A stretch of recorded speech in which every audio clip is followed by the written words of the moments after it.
Bismillahirrahmanirrahim. Alhamdulillahirabbil alamin. Wa bihi nasta'in ala umurid dunya waddin. Wassalatu wassalam ala asyrafil anbiya wal mursalin sayyidina maulana Muhammadin wa ala alihi wa sahbihi ajma'in. Qala al-musannif al-imam hujjatul Islam Abu Hamid Muhammad bin Muhammad al-Ghazali rahimahullah wa nafa'ana bi'ulumihi.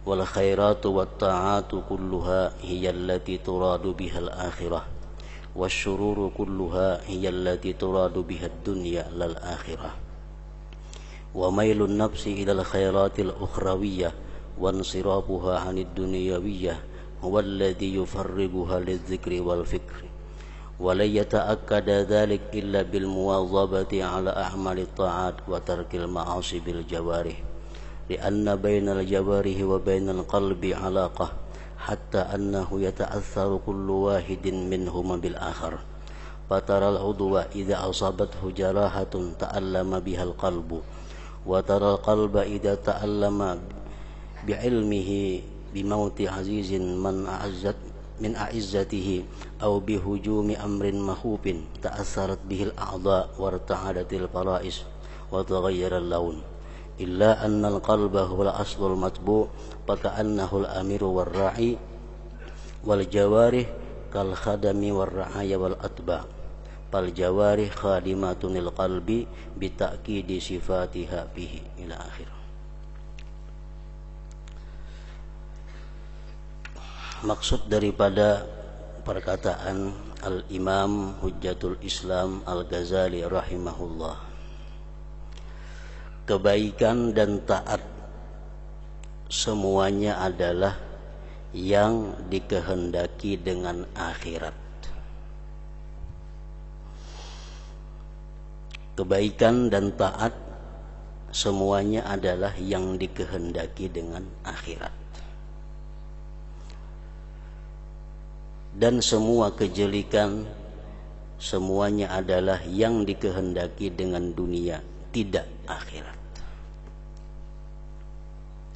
Sembahyang itu bisa menjadi satu kebaikan, bisa menjadi satu taat apabila sembahyang itu dikehendaki dengan akhirat.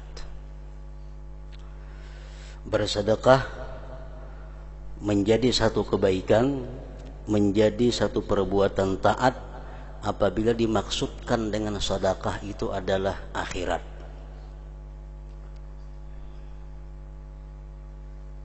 Membaca Al-Quran dan lain-lainnya itu bisa menjadi baik, bisa berubah menjadi taat apabila dikehendaki dengan akhirat. Bahkan sesuatu perbuatan yang mubah, perbuatan yang boleh, apabila dikehendaki dengannya itu yang boleh adalah akhirat, maka yang boleh tadi berubah nilainya menjadi taat. Yang dimaksudkan dengan akhirat itu adalah takut atas api neraka, atau ingin masuk ke dalam surga, atau untuk mendapatkan keridhaan Allah Subhanahu wa ta'ala. Itu termasuk di dalam kalimat akhirat. Orang bersedekah dengan tujuan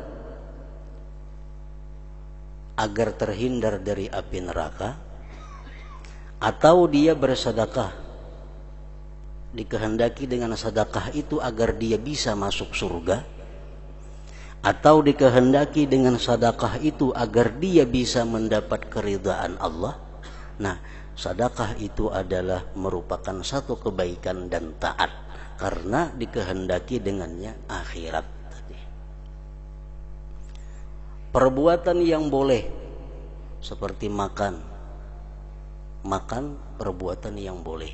Tapi kalau makan itu kita maksudkan dengan akhirat, makan itu kita kehendaki dengan akhirat. Aku makan tujuannya agar bisa bertenaga, sehingga aku bisa menuntut ilmu, sehingga bisa aku beribadah kepada Allah. Nah, maka makan tadi pun berubah menjadi kebaikan. Makan itu pun berubah nilainya menjadi satu ketaatan, karena dikehendaki dengan makan itu tujuan akhirat. Dan semua kejelikan semuanya adalah yang dikehendaki dengan dunia, tidak akhirat. Apapun perbuatan kita, baik yang taat pada zahirnya, apalagi yang boleh, maka apabila kita maksudkan dengan perbuatan itu adalah duniawi, maka itu berubah menjadi satu kejahatan. Orang yang sembahyang, tapi dia menghendaki dengan sembahyang itu agar mendapatkan pujian orang. Dia bersedekah, dengan sedekah itu dia menghendaki agar disanjung orang. Nah, maka sedekah itu bukan lagi kebaikan, dia menjadi satu kejelikan. Kenapa? Karena dikehendaki dengan sedekah itu dunia, tidak akhirat.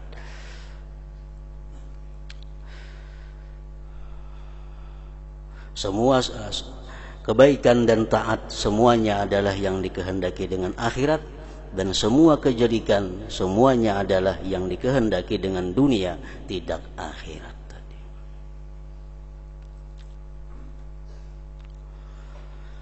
Dan kecenderungan diri kepada kebaikan-kebaikan yang bersifat ukhrawi, dan kecenderungan diri artinya keinginan hati,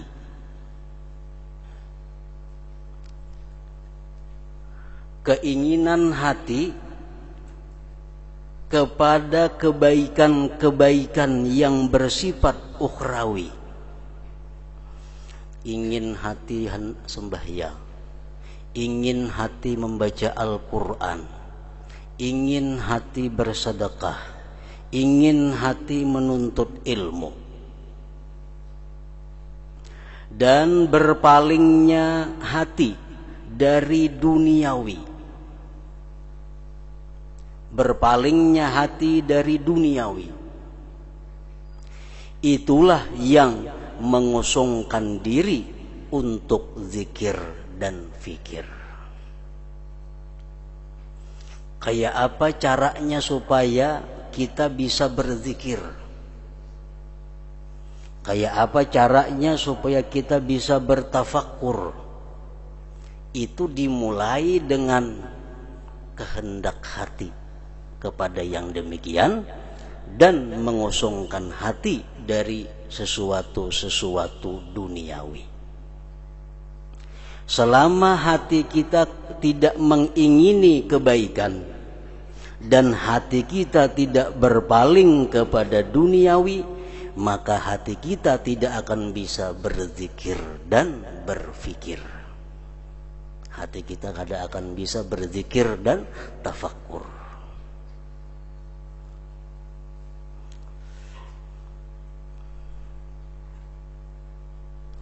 Jadi keinginan hati hendak membaca Al-Quran.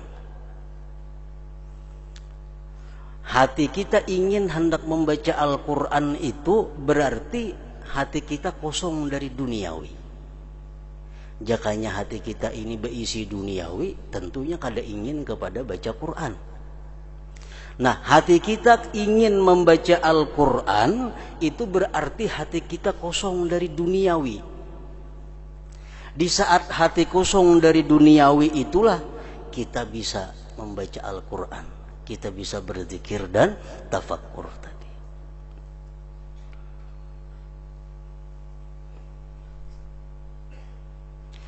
Dan demikian itu tidak menjadi kuat. Dan demikian itu tidak menjadi kuat. Keinginan hati untuk kebaikan tadi tidak akan menjadi kuat. Keinginan kita untuk berbuat baik itu tidak bisa menjadi kuat, kecuali dengan mengekali atas amal-amal taat dan meninggalkan perbuatan-perbuatan maksiat dengan anggota-anggota badan.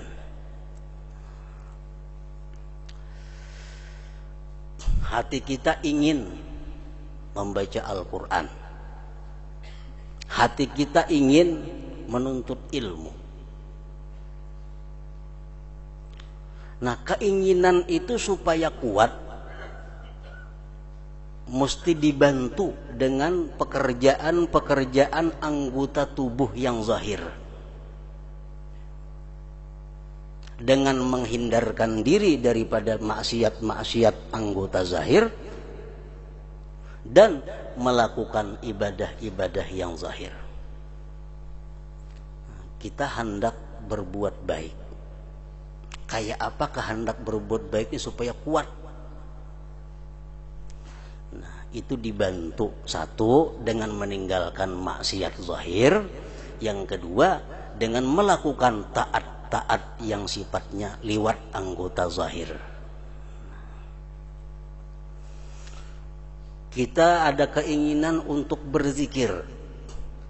Ada keinginan untuk berzikir. Nah, supaya kuat keinginan itu, berzikirlah mulut kita. Berzikirlah mulut kita. Allah, Allah, atau la ilaha illallah, la ilaha illallah, la ilaha illallah. Nah, kalimat la ilaha illallah yang keluar di mulut kita itu memperkuat keinginan hati yang ingin berbuat baik tadi. Apabila hati kita berkeinginan berbuat baik, hati kita ingin untuk berzikir, tapi di mulut kita ini mengata sesuatu yang sia-sia. Di mulut kita ini mengata perkataan yang diharamkan Allah. Nah, itu akibatnya akan menghilangkan keinginan berbuat baik di dalam hati tadi. Menghancurkan keinginan berbuat baik di dalam hati tadi.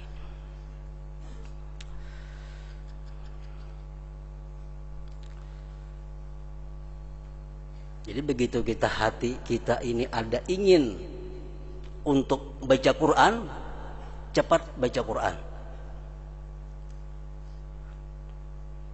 Hati kita ingin membaca salawat, lah kasih mulut kita membaca salawat. Karena salawat yang keluar di mulut itu akan memperkuat kehendak hati membaca salawat tadi. Apabila hati kita ingin membaca salawat, kaina, nah keinginan itu akan hilang. Keinginan di hati itu akan hilang sedikit demi sedikit, akhirnya kada ada sama sekali. Nah, jadi itu artinya anggota tubuh kita yang zahir ini, tangan, mulut dan sebagainya, itu membantu untuk menguatkan keinginan-keinginan yang ada di dalam hati kita. Karena antara anggota badan dan hati ada hubungan. Tangan ada hubungan ke hati, mulut ada hubungan ke hati, mata ada hubungan ke hati, telinga ada hubungan ke hati. Sehingga bahwasanya masing-masing terpengaruh dengan yang lain. Hati bisa terpengaruh dengan tangan, mulut, dan mulut pun bisa terpengaruh dengan hati.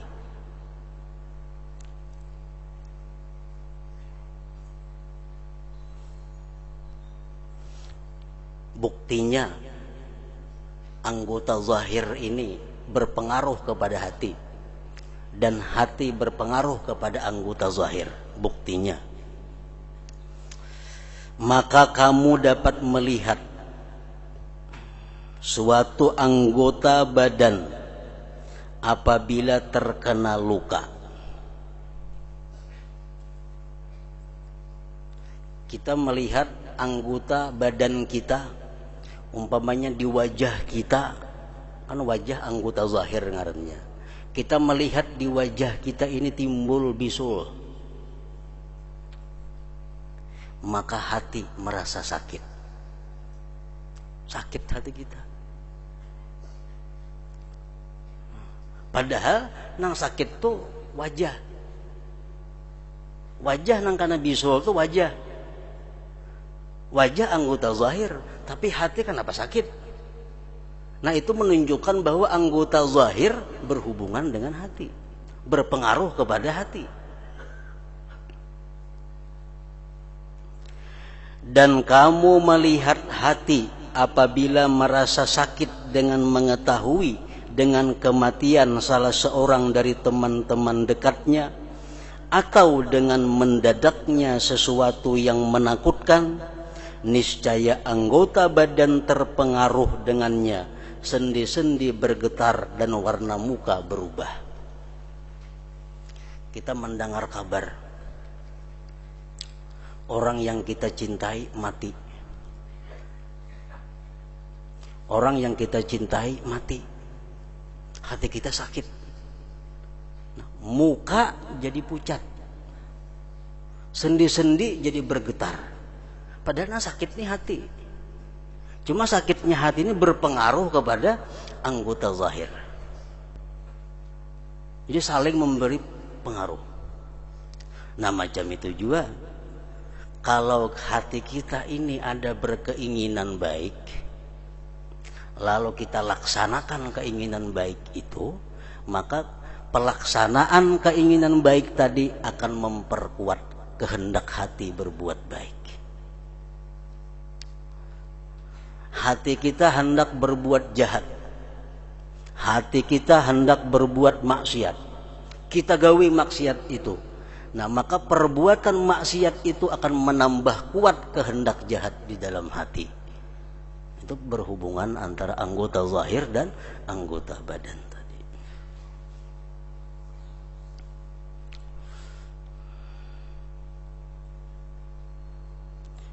Imam Ghazali mengatakan dalam kitab Ihya Ulumuddin masalah ini, wa kullu syahwatin ittaba'ahal insan irtafa'a minha zulmatun ila qalbi kama yartafi'u an nafasil insan zulmah ila wajhil mir'atis saqilah.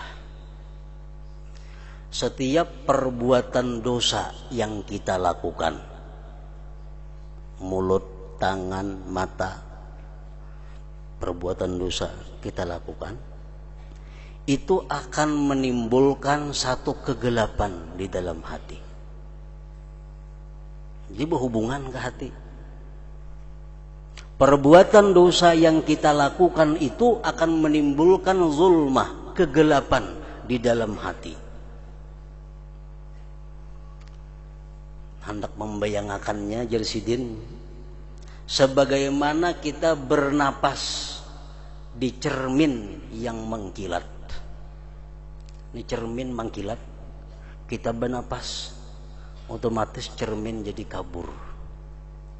Nah, macam itulah perbuatan maksiat zahir. Perbuatan maksiat zahir akan mengaburkan hati kita.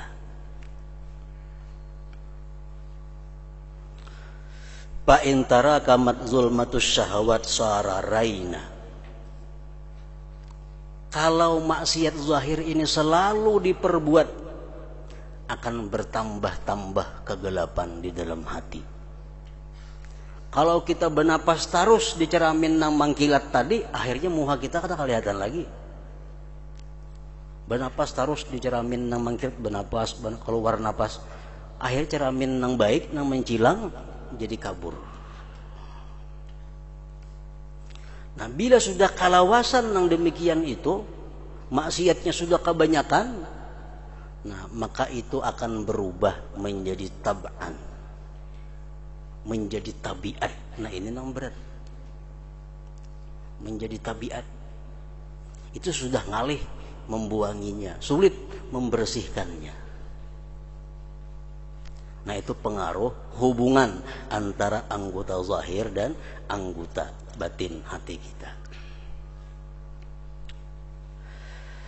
Melainkan bahwasanya hati itu adalah pokok asal yang diikuti. Hati pokok asal yang diikuti. Maka ia si hati seolah-olah amir dan pemimpin, dan anggota badan seperti pelayan, rakyat dan pengikut.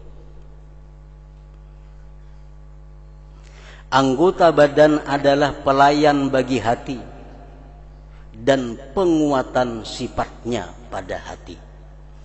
Jadi tangan ini merupakan prajuritnya si hati, dan tangan ini pun akan memberikan penguatan kepada si hati tadi.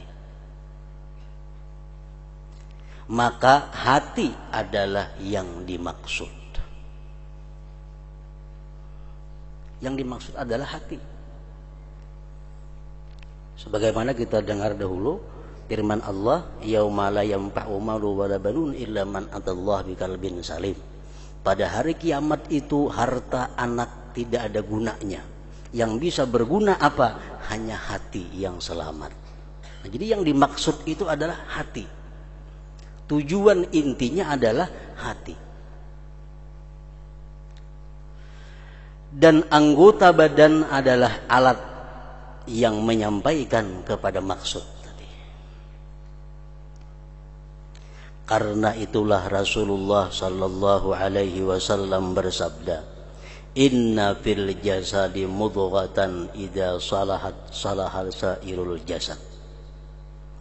Sesungguhnya dalam tubuh manusia ada segumpal daging yang apabila ia baik, niscaya baik sekalian tubuhnya. Nah, maksudnya segumpal daging itu adalah hati. Dari hati yang baik keluar tingkah laku yang baik. Dari hati yang baik keluar kata-kata yang baik. Orang yang berkata-kata kasar, berkata-kata yang kada pantas, itu menunjukkan keadaan hatinya, menunjukkan keadaan isi hatinya. Karena kalau hatinya itu baik, kada akan mungkin kalimat keluar kecuali baik.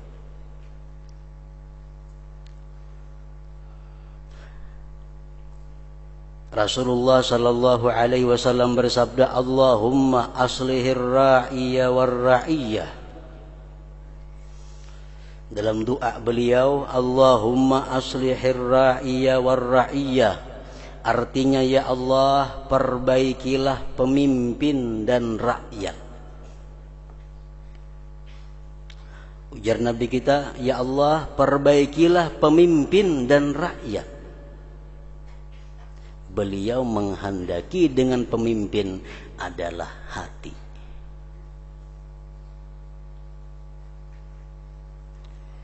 Jadi artinya Allahumma aslihir ra'iyya war ra'iyah, Allahumma aslihil batina waz zahir.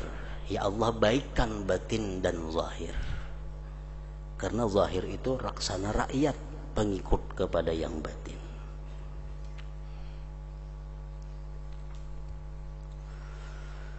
Allah Ta'ala berfirman, la yanalallaha luhumuha wala dima'uha walakin yanaluhu taqwa minkum. Artinya daging-daging kurban itu dan darah-darahnya sekali-kali tidak dapat mencapai keridhaan Allah, tetapi ketakwaan daripada kamulah yang dapat mencapainya. Takwa adalah sifat hati. Kita berkurban, nyembelih sapi, darahnya mengalir, dagingnya kita bagi-bagi. Sampailah darah dagingnya itu kepada Allah, kada sampai. Nang sampai kepada Allah apa? Takwanya itu. Kita berkurban itu tujuannya apa? Kita berkurban itu menjunjung perintah Allah. Takwa artinya. Dan itu sifat hati. Takwa sifat hati. Jadi yang sampai kepada Allah bukan daging kurbannya, bukan darahnya, kulitnya. Yang sampai kepada Allah hanya sifat hati, ketakwaannya. Niat kita berkurban itulah yang sampai kepada Allah. Orang yang bukan Islam ini bisa menyembelih sapi, dibagiakannya daging-dagingnya kepada orang-orang miskin. Kan ada harganya. Nah, sama orang kita. Kalau orang kita menyembelih kurban tapi bukan karena Allah, bukan karena takwa, sama orang kafir nyembelih kambing, dibagi-baginya dagingnya. Yang sampai kepada Allah itu hanya niatnya. Niatnya menjunjung perintah Allah, yaitu takwa. Takwa adalah sifat hati.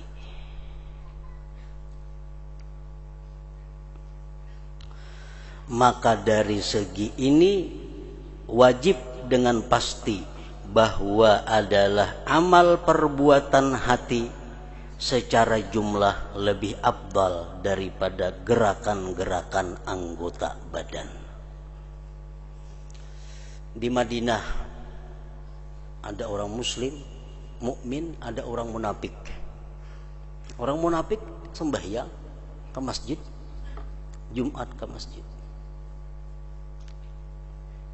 Orang mukmin sembahyang juga. Sembahyangnya sama, sujudnya sama, rukuknya sama, bacaannya sama. Tapi yang sampai kepada Allah sembahyangnya orang mukmin. Kenapa? Karena orang mukmin itu sembahyang adalah niatnya takwa. Sedangkan orang munafik niatnya sembahyang apa? Menjaga keselamatan dirinya daripada ancaman hukuman dunia.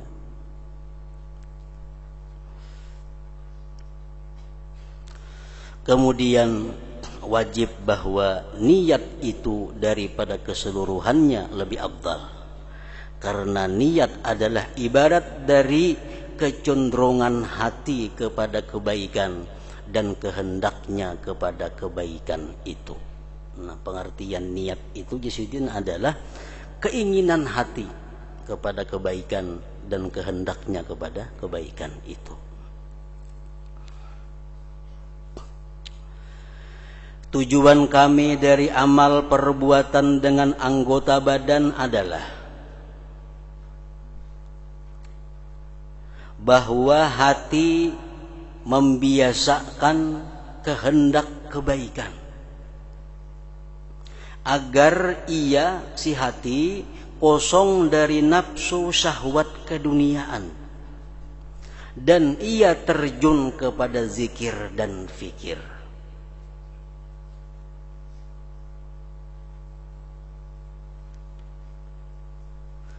Maka dengan pasti hati lebih baik dengan dikaitkan kepada tujuan. Karena ia bertempat dari diri maksud. Yang dimaksud itu apa? Yang dimaksud itu hati kita bisa berzikir dan tafakur. Yang dimaksud hati kita bisa berzikir dan tafakur, itu maksudnya. Agar hati kita bisa berzikir dan tafakur, itu mesti ada kehendak untuk itu.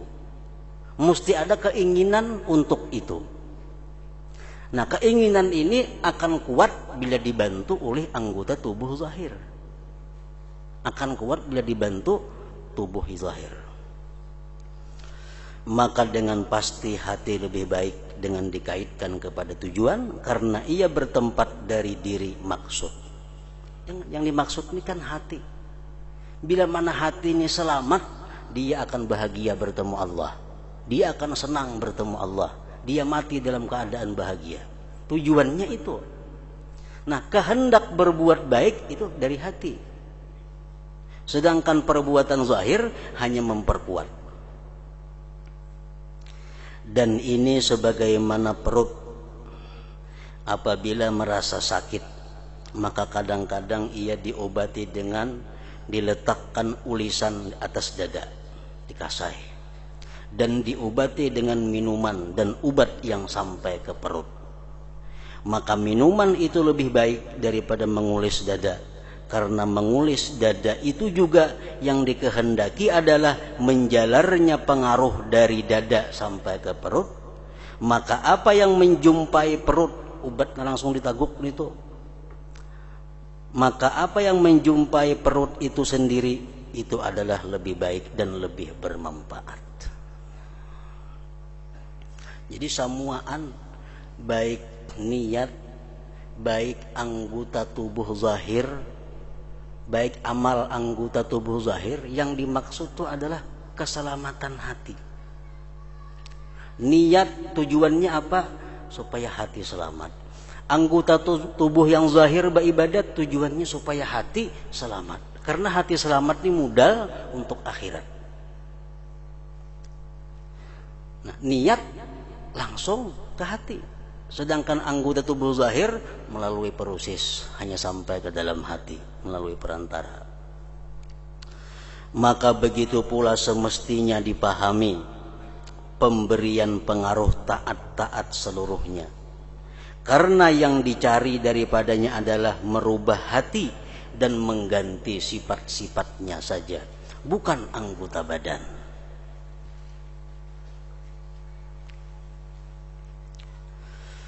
Maka janganlah kamu menyangka bahwa pada meletakkan dahi di atas bumi ada maksud dari segi bahwa itu mengumpulkan antara dahi dan bumi.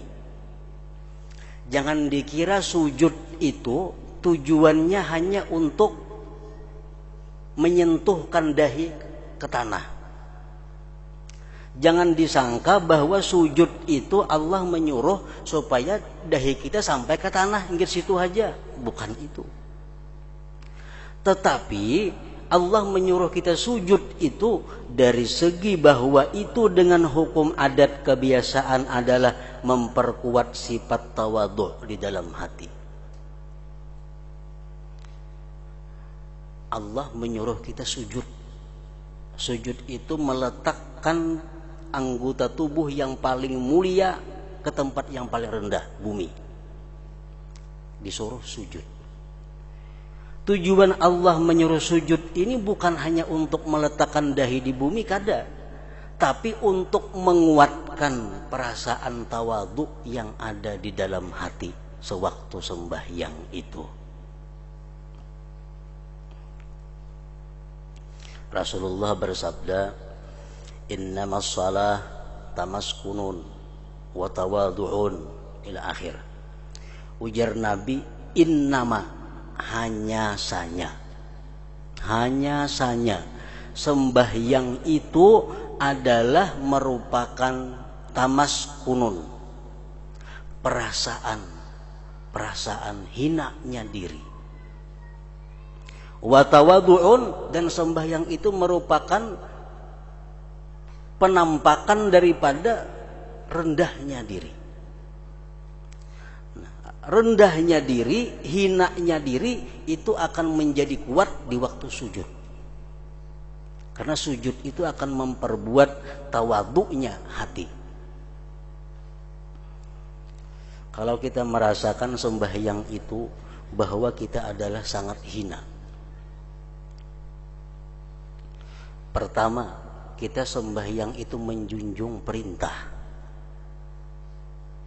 Menjunjung perintah. Di situ kita sudah hina. Kenapa? Karena kita orang yang diperintah. Orang yang diperintah itu pasti hina. Makanya diperintah. Jadi sembahyang itu sebenarnya dari awal sampai akhir adalah menunjukkan betapa hinanya, rendahnya kita. Kita sembahyang menjunjung perintah Allah. Berarti kita alangkah hinanya, kita diperintah. Nah, yang kedua, dalam sembahyang kita diatur. Gerak-gerik kada boleh lain pada itu. Bertambah hina lagi kita. Dalam sembahyang kita kada boleh membaca sembarang apa yang dibaca selain yang diatur. Dalam sembahyang kita kada boleh memandang kepada apapun selain memandang kepada yang diatur. Nah, jadi sembahyang itu artinya apa? Diri kita sangat hina. Nah, mestinya sembahyang itu ada perasaan itu. Perasaan itu. Coba kita misal diperintahkan orang, ikam masuk penjara, hina kita. Begitu masuk kita ke penjara, diandak dalam kamar nang halus, berbaya kau bergerak, sangat hina lagi. Nah, kayak itulah sembahyang. Kita diperintah sembahyang, diperintah bergerak sedemikian rupa, berkata sedemikian rupa, berarti kita alangkah hinanya waktu sembahyang itu. Nah, barang siapa orang sembahyang tapi kadang merasakan kehinaan dirinya, fahiya khidaj, sembahyangnya kurang, kata Nabi. Orang tuh sembahyang tapi kadang merasa dirinya hina, tuh kurang sembahyangnya. Jadi sembahyang itu adalah kumpulan, tumpukan kehinaan manusia. kiblat hanya boleh Ka'bah, kada boleh menghadap nang lain-lain. Bergerak 3 kali aja batal sembahyangnya. Nah, jadi perasaan hina nang ada di dalam hati kita waktu sembahyang itu diperkuat dengan sujud. Karena sujud itulah merupakan puncak daripada kehinaan seorang hamba, seorang manusia. Nah, Allah menyuruh sujud bukan hanya menandak dahi ke bumi, tapi tujuannya adalah untuk memperkuat perasaan tawadhu yang ada di dalam hati.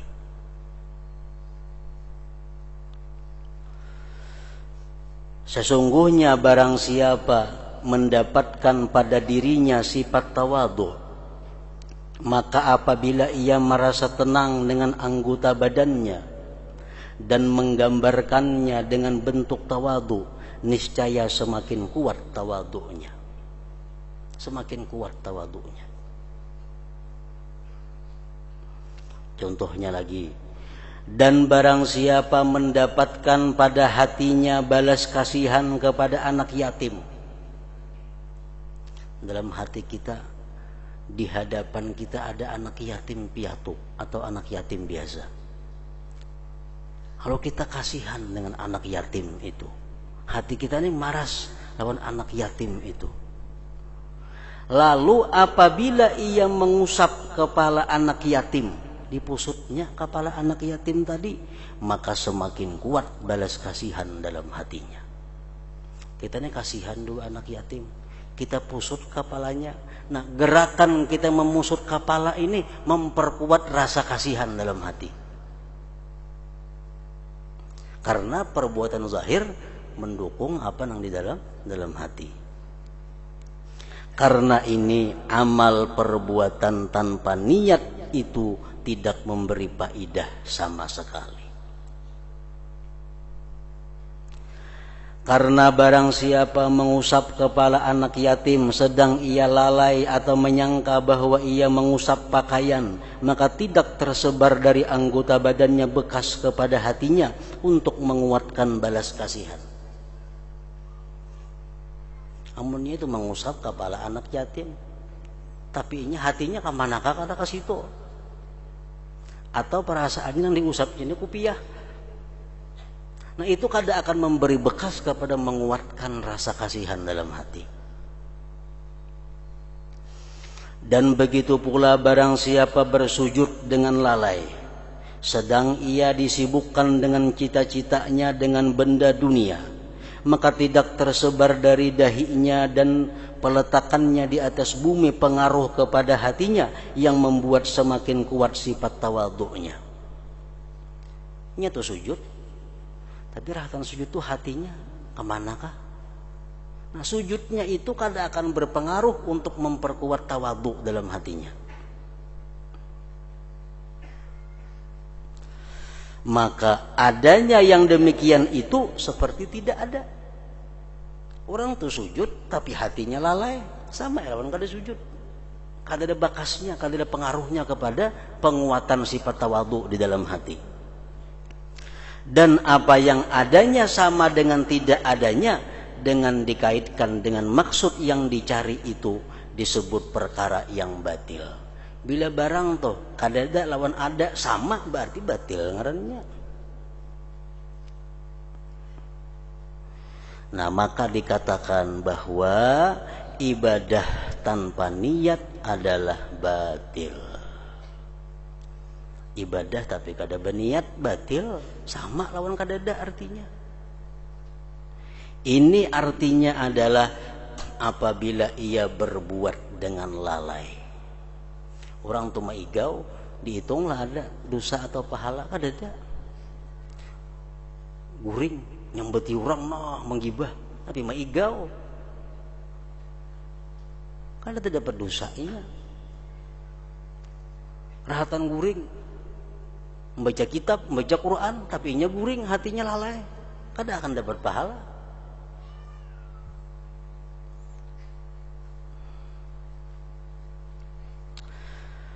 Lalu apabila ia maksudkan dengan perbuatan itu riya atau mengagungkan orang lain, Inya nih sujud lalai, itu 0 sama lawan kada sujud.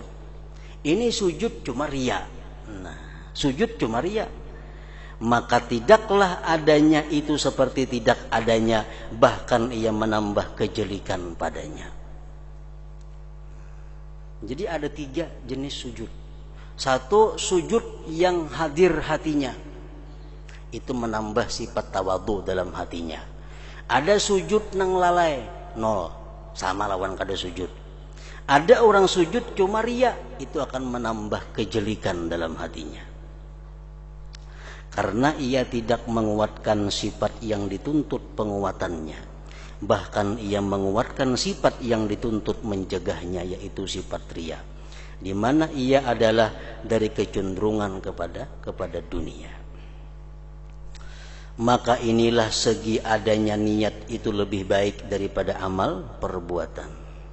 Dan dengan inilah pula diketahui arti sabda Rasulullah sallallahu alaihi wasallam, man hamma bihasanatin falam ya'malha kutibat lahu hasanah.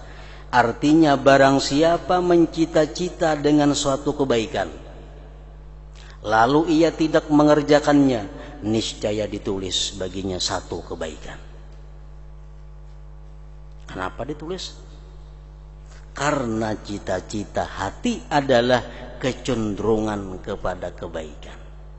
Hati kita nih ingin berbuat baik itu sudah pahala, walaupun belum sempat terlaksana. Karena cita-cita hati adalah kecenderungan kepada kebaikan dan berpaling dari hawa nafsu dan cinta dunia. Dan itulah adalah puncak kebaikan. Dan hanya saja penyempurnaan dengan amal perbuatan itu menambah kebaikan semakin kuat. Maka tidaklah dimaksudkan dengan mengalirkan darah binatang kurban adalah darah dan daging, bukan itu yang dimaksud, tetapi kecenderungan hati meninggalkan cinta dunia dan mengorbankannya karena mengutamakan keridaan Allah Ta'ala. Ini tuh berkurban tadi bukan karena dagingnya, darahnya, tapi yang dinilai Tuhan adalah dia meninggalkan cinta dunia, mengeluarkan duit untuk dibelanjakan sapi, mengutamakan keridaan Allah Subhanahu wa Ta'ala. Dan sifat ini berhasil ketika kuatnya niat dan himmah, walaupun halangan menghalangi amal perbuatan. Kalau niatnya sudah ada, himmah keinginannya sudah ada, walaupun ada yang menghalangi, tetap dicatat sebagai 1 perbuatan kebaikan.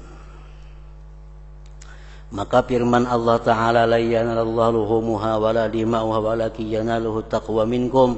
Artinya daging-daging dan darah-darah kurban sekali-kali tidak sampai kepada keridaan Allah. Tinggal tidak sampai kepada keridaan Allah. Tetapi ketakwaan dari kamulah yang dapat mencapainya. Takwa di sini maksudnya adalah sifat hati. Dan karena itulah Rasulullah sallallahu alaihi wasallam bersabda, inna qauman bil Madinah qad syarakuna fi jihadina. Rasulullah berangkat peperangan. Begitu sampai di tempat perang, beliau bersabda, ujar Nabi kita, ada kawan-kawan kita yang tinggal di Madinah, tapi dia dapat pahala seperti kita. Sesungguhnya suatu kaum di Madinah telah bersekutu dengan kita pada jihad kita, sebagaimana telah dahulu disebutkannya. Karena hati mereka dalam kebenaran kehendak kebaikan, mengorbankan harta dan jiwa, keinginan dalam mencari mati syahid, dan meninggikan kalimat Allah Ta'ala. Itu seperti hati orang-orang yang keluar pada jihad. Hanya saja mereka berbeda dengan mereka yang keluar dengan badan, karena halangan-halangan tertentu, dengan sebab-sebab yang keluar dari hati. Dan demikian itu tidak dicari kecuali untuk menguatkan sifat-sifat ini, sifat-sifat hati tadi. Dan dengan makna-makna inilah dapat dipahami semua hadis yang telah kami sebutkan pada keutamaan niat. Maka datanglah kepadanya